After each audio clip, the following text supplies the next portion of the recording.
2024 সালে এসেও কিছু কিছু পরিবার আছে যারা এখনও পড়ে আছে সেই 1990 সালে।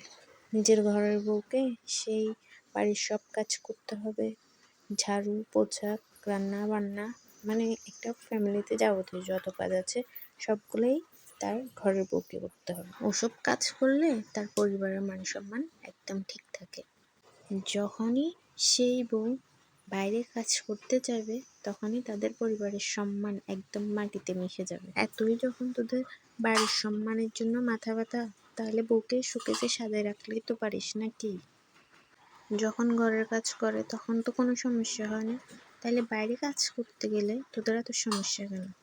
আর যখন নিজের মেয়ে বিয়ে দিতে যায় তখন সবার আগে বলে ফেলে, আমার মেয়ে কিন্তু ঘরের কাজ পারে না। যদি আমার মেয়েকে চাকরি করতে দেওয়া হয় তাহলেই আমার মেয়েকে বিয়ে দিব, নয়তো বাবা বিয়ে দিব। যত নিয়ম কানুন সব ঘরের বউয়ের জন্যই বরাদ্দ। তো আমার ভিডিওটা কেমন লেগেছে অবশ্যই কমেন্ট করে জানাবেন। আজকের মতো এখানে বিদায় নিচ্ছি, দেখা হবে অন্য কোনো ভিডিওতে। ততক্ষণ পর্যন্ত সবাই ভালো থাকবেন, সুস্থ থাকবেন। আল্লাহ হাফেজ।